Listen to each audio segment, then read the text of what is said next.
16세기 스페인의 작가 세르반테스는 스페인 역사상 최고의 문학 작품인 돈키호테를 쓴 작가입니다.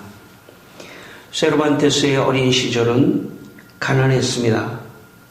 가난 때문에 잠시 공부한 것 외에는 학교 교육은 거의 받은 적이 없었습니다.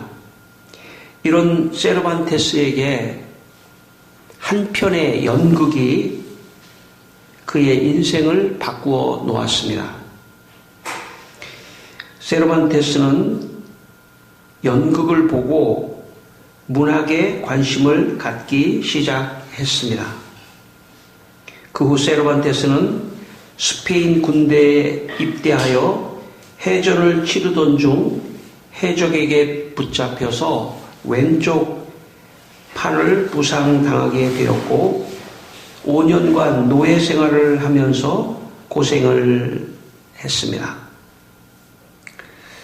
그러나 노예 생활 중에서도 문학에 대한 열정은 식지 않았습니다.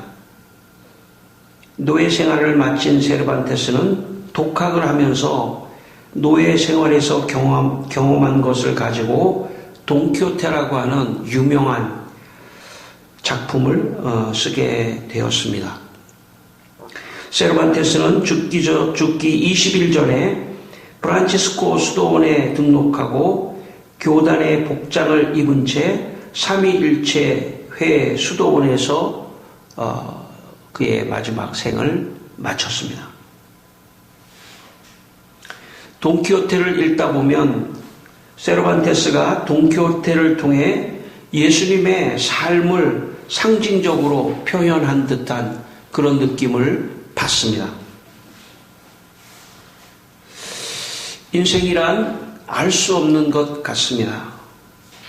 가난하고 몸을 다쳐서 한쪽 손을 쓸 수 없었던 세르반테스가 그렇게 세계적인 작품을 쓸 것이라고는 생각하지 못했습니다. 그러나 그의 인생을 보면 그의 인생에 하나님의 보이지 않는 은혜의 손길이 있는 듯 합니다. 여러분, 인생은 하나님의 손길이 있어야 합니다. 하나님의 은혜의 손길이 있어야 자기가 생각한 것보다 더 참 엄청난 일도 할 수가 있습니다. 하나님의 은혜의 손길이 있는 인생을 살아야 합니다. 이 시간 하나님의 은혜가 우리 모두에게 함께 하시기를 바랍니다. 여러분의 인생길에 하나님의 은혜가 있기를 바랍니다. 그 은혜가 있을 때 내가 예상하지 못한 나의 핸디캡, 나의 약점, 나의 약한 것, 이런 것들을 다 극복하고 참 인생에 좋은 성공적인 삶을 살 수도 있다는 것입니다. 이사야 43장 1절에 이런 말씀이 있습니다. 야곱아, 너를 창조하신 여호와께서 지금 말씀하시느니라. 이스라엘아, 너를 지으신 이가 말씀하시느니라. 너는 두려워하지 말라. 내가 너를 구속하였고 내가 너를 지명하여 불렀나니 너는 내 것이라. 하나님이 함께 하시고 구속하시고 지명하시고 부르시고 그리고 너는 내 것이라 이렇게 말씀하신 그 사람이 누구냐 하면 바로 여러분 각자입니다. 여러분 한 사람 한 사람을 하나님이 지명하여 부르시고 너는 내 것이라. 내가 너와 함께 하겠다. 그렇게 말씀하신다는 사실을 여러분 오늘 아침에 여러분 다시 한번 마음에 믿으시기를 바랍니다. 그럴 때 하나님이 여러분에게 은혜를 주시고 그리고 여러분의 인생의 길을 인도하시고 축복하실 줄 믿습니다. 그것이 신앙입니다. 여러분 이 아침에 하나님 내게 은혜를 주십시오. 내 인생을 하나님께서 인도하여 주시옵소서. 어떤 유명한 야구 선수가 이런 말을 했습니다. 끝날 때까지는 끝난 것이 아니다. 아마 야구 게임을 하다가 9회 말 마지막 투아웃에 모든 역전이 일어날 수 있는 그런 상황이 있을 수 있지 않습니까? 제가 보니까 어느 야구 선수가 유명한 말을 했더라고요. 끝날 때까지 끝난 것이 아니다. 여러분, 인생을 너무 일찍 종료시키면 안 됩니다. 아, 난 이제 다 살았다. 일찍 너무 종료시키면 안 됩니다. 내 인생은 끝날 때까지 끝난 것이 아니다. 마지막까지 참 하나님의 은혜로 살아가야 되고, 그리고 하나님의 은혜가 있을 때 내가 예상치 못한 놀라운 일도 많이 일어날 수 있다. 그렇게 기대와 꿈을 가지고 살으셔야 합니다. 오늘 이 아침에 여러분에게 하나님의 은혜가 임해서 여러분이 생각한 것보다 더 큰 일을 앞으로 더 많이 하실 수 있는 은혜가 있기를 주의 이름으로 축원합니다. 오늘 본문 26절, 27절 말씀을 다시 한번 읽겠습니다. 26절, 27절입니다. 같이 읽겠습니다. 여섯째 달에 천사 가브리엘이 하나님의 보내심을 받아 갈릴리 나사렛이라는 동네에 가서 다윗의 자손 요셉이라 하는 사람과 약혼한 처녀에게 이르니 그 처녀의 이름은 마리아라. 예, 하나님께서 천사 가브리엘을 시켜서 갈릴리 나사렛 동네에 사는 요셉과 마리아, 특별히 마리아에게 가서 너가 예수님이 너를 통하여 태어날 것이다. 성령으로 내가 잉태하여 예수님이 너에게 태어날 것이다. 이 말을 전하라고 보냈습니다. 여러분, 당시 이스라엘의 수도는 예루살렘입니다. 예루살렘. 이 갈릴리 나사렛은 어디냐면 예루살렘 북쪽에 있는 시골 동네입니다. 오늘 우리로 말하면 아주 지방 중에서도 굉장히 외진 지방이 갈릴리입니다. 그 갈릴리 시골 중에서도 나사렛은 가장 가난한 지역이에요.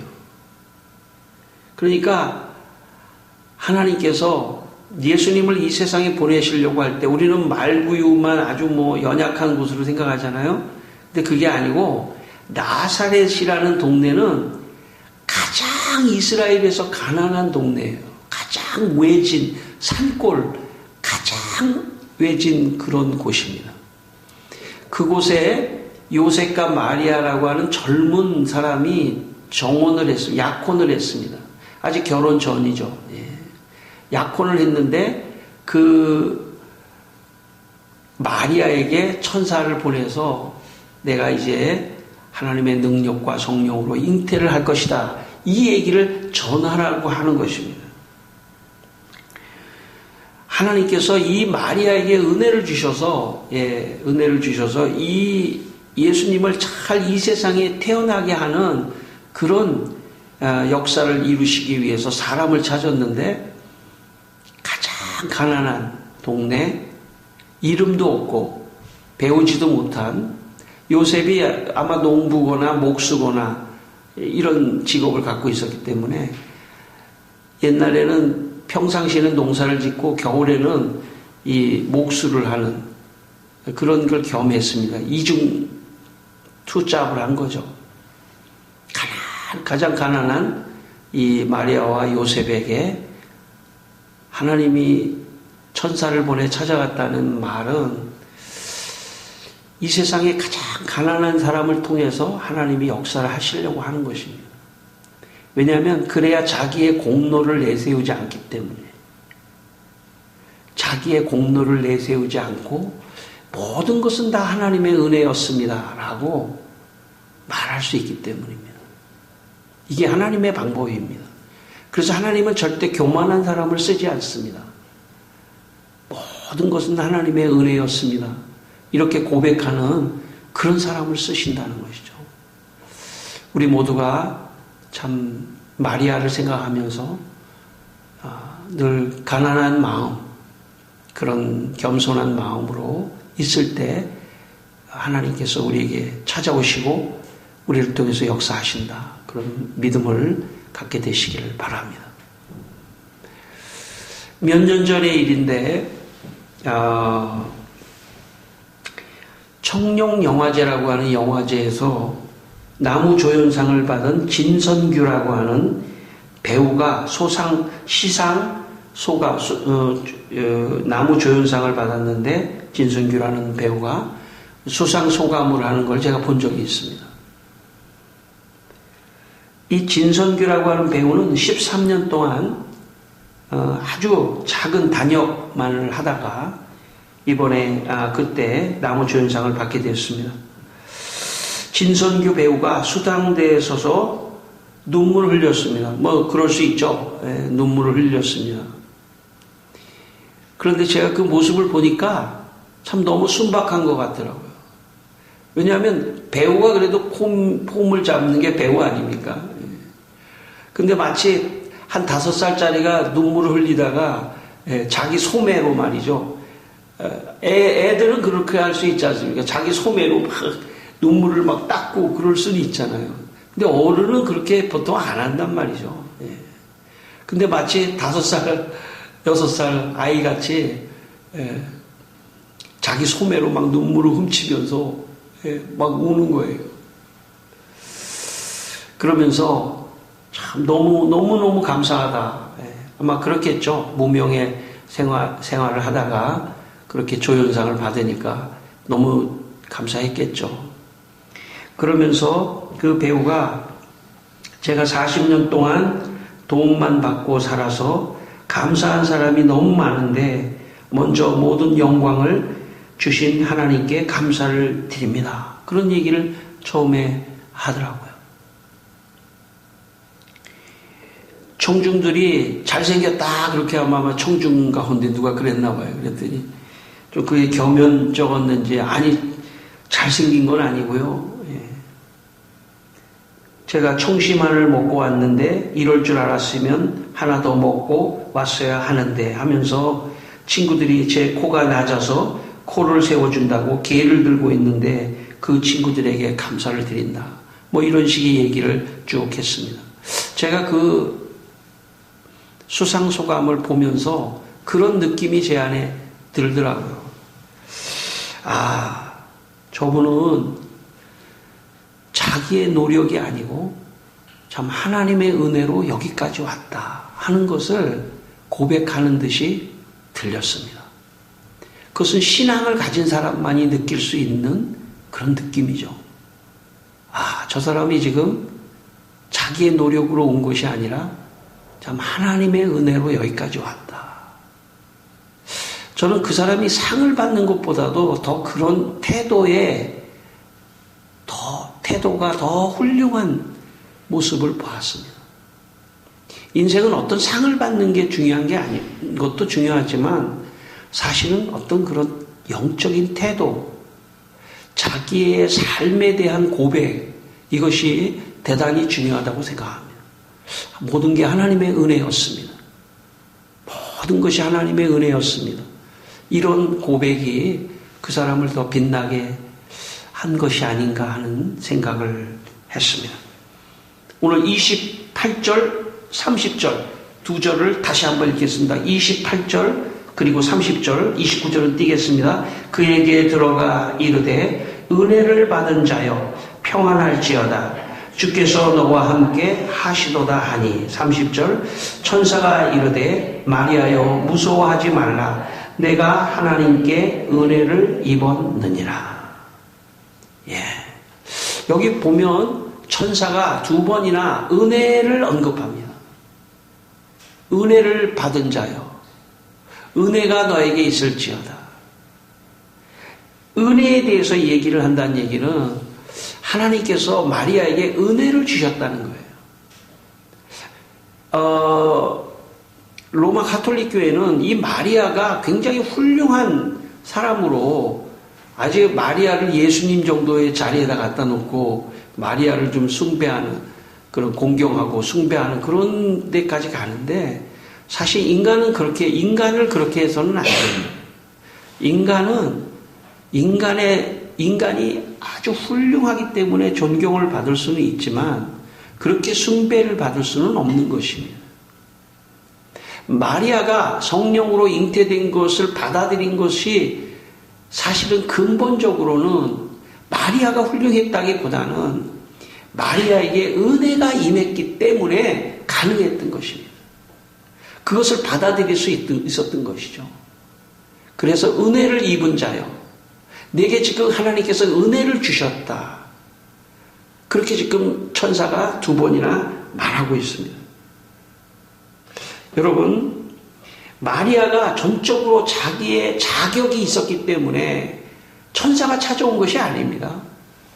마리아가 전적으로 자기의 자격이 있었기 때문에 아기 예수님을 낳은 것이 아니라는 것이죠.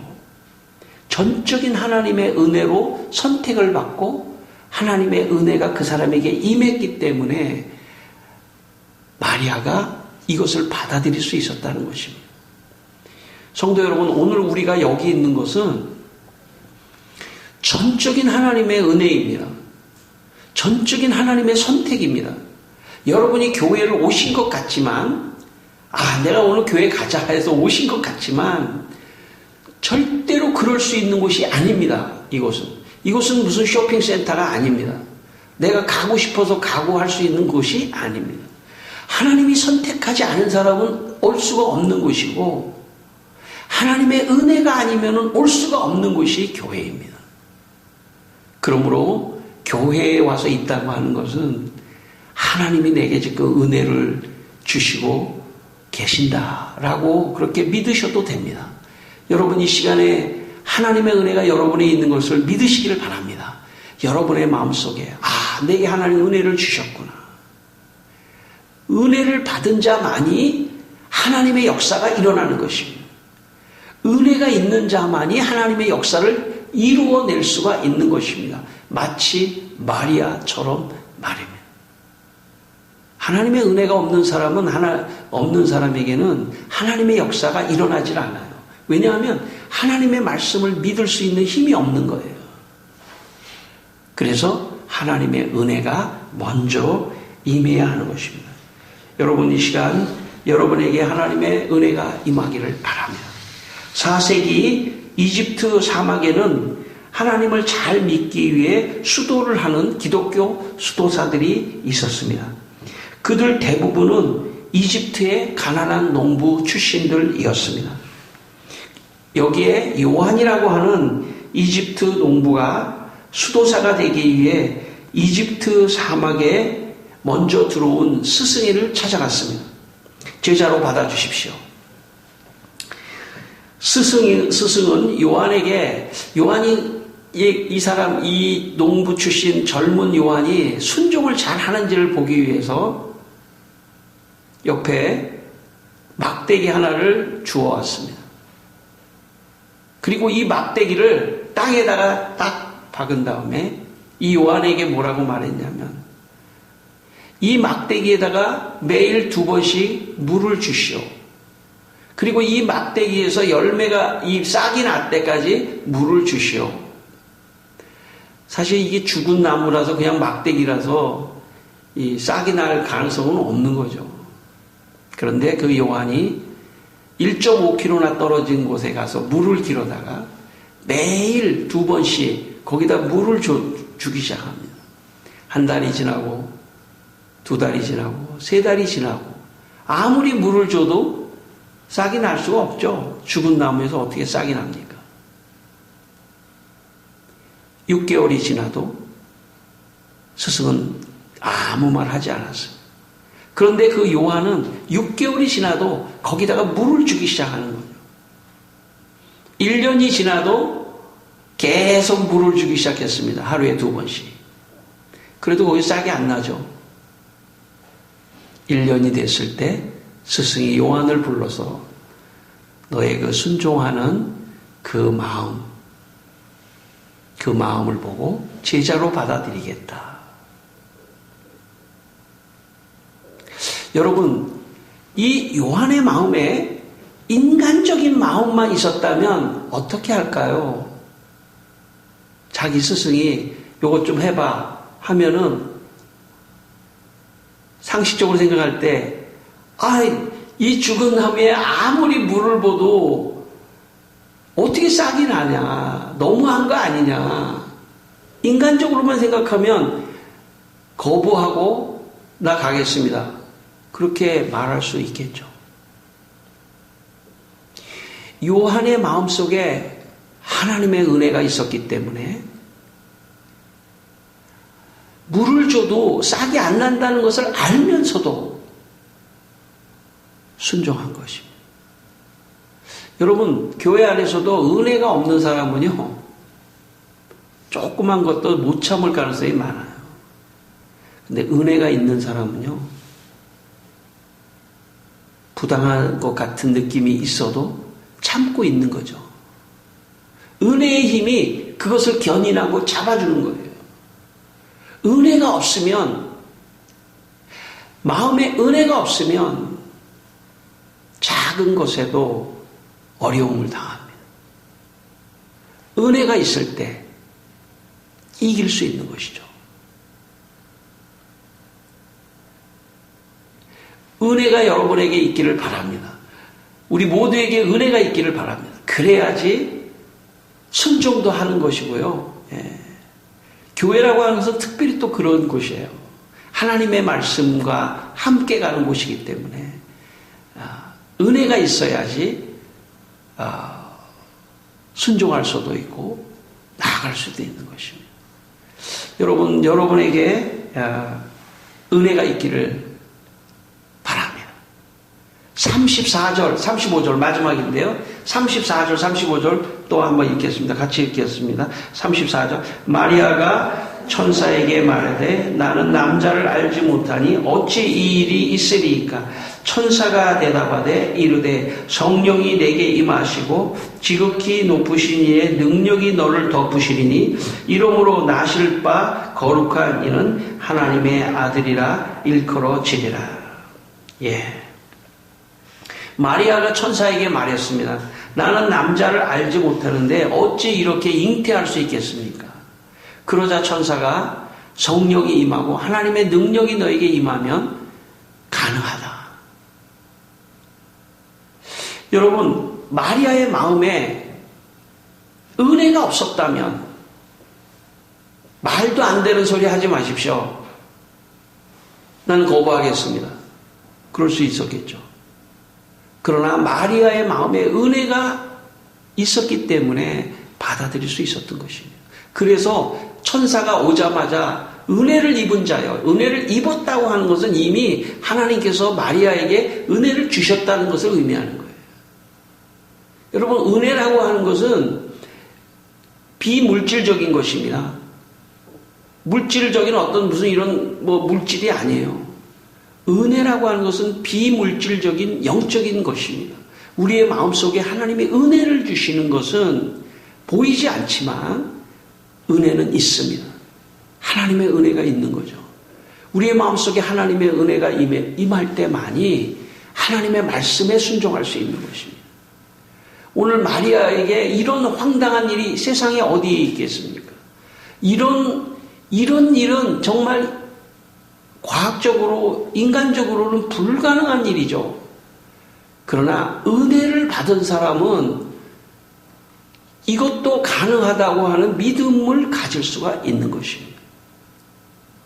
여러분, 교회 생활을 하면서 하나님의 말씀 전체가 다 믿어지지 않을 수도 있죠. 그러나 은혜를 받으면 믿어집니다. 은혜를 받으면 이 말씀이 다 믿어져요. 저는 여러분이 교회 생활 하시면서 하나님께서 은혜를 주셔서 하나님의 말씀이 믿어지게 되기를 바랍니다. 여러분, 어떤 사람이 그랬다지 않습니까? 성경 좀 한번 읽어볼까? 그래서 창세기 1장 1절을 딱 폈는데 하나님이 천지를 창조하시니라. 처음부터 믿을 수 없더라는 거예요. 어떻게 이 천지를 하나님이 창조했냐? 그러나 은혜를 받으니까 창세기 1장 1절이 믿어지고, 창세기 1장 1절이 믿어지면 성경 전체가 다 믿어지는 거거든요. 하나님의 은혜가 있어야 합니다. 초대 서방 라틴 교부 아우구스티누스는 신국론에서 이런 말을 했습니다. 우리는 우리 힘으로 올바르게 살지 못한다. 우리가 믿고 기도할 때 믿음을 준 바로 그분이 도와주지 않으면 올바르게 살 수 없다. 또 우리가 그분에게서 도움을 받아야 한다는 사실을 믿기에 이르는 것도 그분이 준 믿음의 입각해서다. 아우구스티누스는 우리 힘으로 올바로 살지 못하고 우리에게 믿음을 주신 하나님이 도와주셔야 우리가 올바로 살 수 있다고 말했습니다. 37절, 38절 우리까지 한번 읽겠습니다. 37절, 38절 같이 읽습니다. 대저 하나님의 모든 말씀은 능하지 못하심이 없느니라. 마리아가 이르되 주의 여종이오니 말씀대로 내게 이루어지이다 하매 천사가 떠나가니라. 예. 마리아가 불가능해 보였던 것도 하나님이 능치 못하심이 어디 있겠느냐 천사가 말하니까 예, 주의 여종이오니 말씀대로 내게 이루어지이다 하면서 그것을 받아들이게 됩니다. 여러분, 이 받아들이는 것도 하나님이 믿음을 주셔야 받아들이는 거예요. 많은 경우에 내가 이것을 어떻게 해서든지 교회에 와서 내가 믿어보려고 하는 그런 마음은 안 가지셔도 됩니다. 그런 부담을 안 가지셔도 돼요. 그렇게 해서 믿어지는 게 아닙니다. 믿으려고 노력해서 믿어지는 게 아니에요. 하나님이 은혜를 주셔서 그래서 말씀이 믿어지는 것입니다. 저는 그래서 하나님께서 여러분에게 은혜를 주시기를 바랍니다. 이 교회 생활을 통해서 하나님께서 여러분에게 은혜를 주시기를 바랍니다. 지금 돌아가셨지만 전 한동대 총장이셨던 김영길 장로님이 간증하는 걸 제가 들었는데요. 이분은 과학자거든요. 근데 교회에 왔는데 예수님이 이웃을 사랑하라 하는 말은 믿어지는데 예수님이 물로 포도주를 만들었다고 하는 요한복음의 말씀의 기적은 안 믿어지더래요. 예수님이 기적을 일으키신 안진뱅이가 일어나고 소경이 눈을 뜨는 이런 기적은 믿어지지가 않더래요. 왜냐하면 자기의 이성으로 생각으로 과학적이지 않다고 생각하고 있기 때문에 이웃을 사랑하라, 다른 사람에게 참 자비를 베풀어라, 감사하라 이런 건 다 믿어지는데 그건 상식적인 차원에서 믿어지는데 기적이 안 믿어지더래요. 그런데 어느 날 교회에서 은혜를 받고 보니까 기적이 진짜 내가 이성으로가 아니라 진짜 마음으로 기적이 믿어지더라는 것입니다. 성도 여러분, 오늘 우리의 목표가 있다면 마리아가 자기가 당사자죠. 자기가 성령으로 잉태할 것을 믿은 것은 마리아의 차원이지만 오늘 우리의 과제가 있다면 그 마리아의 그 고백과 그 사건을 오늘 우리도 믿게 되기를 바랍니다. 여러분도 오늘 마리아에게 일어났던 기적이 사실이다 라고 믿는 이 대림절 두 번째 날이 되기를 바랍니다. 하나님의 은혜가 여러분에게 임하여 하나님의 모든 말씀을 믿고 하나님의 역사를 이루어 나가는 여러분의 인생이 되시기를 주님의 이름으로 축원합니다. 기도하겠습니다. 우리 한번 기도하겠습니다. 다 같이 한번 기도하겠습니다. 하나님 아버지, 우리에게 오늘도 아버지 하나님 은혜를 주셔서 아버지 하나님 참 은혜로 살아가게 하여 주시고 은혜로 하나님의 기적의 말씀도 믿게 하여 주시고 여기 마리아와 같이 참 은혜 가운데 나아갈 수 있도록 도와주시기를 원합니다. 마리아가 성령의 잉태도 그런 기적도 은혜를 받았기 때문에 아버지 하나님 믿을 수 있습니다. 믿을 수 있었습니다. 하나님의 전적인 은혜의 역사입니다. 주여 오늘 우리도 아버지 하나님 은혜를 저희들에게 주셔서 하나님의 모든 말씀이 믿어지게 하여 주시고 그래서 우리를 통해서 하나님의 역사가 일어나게 하여 주시옵소서. 하나님 아버지, 이 시간 우리 성도들에게 은혜를 주셔서 하나님의 모든 말씀을 믿게 하시고 하나님의 역사를 이루어 나아가는 성도들이 되게 하여 주시옵소서. 예수님의 이름으로 기도드립니다. 아멘.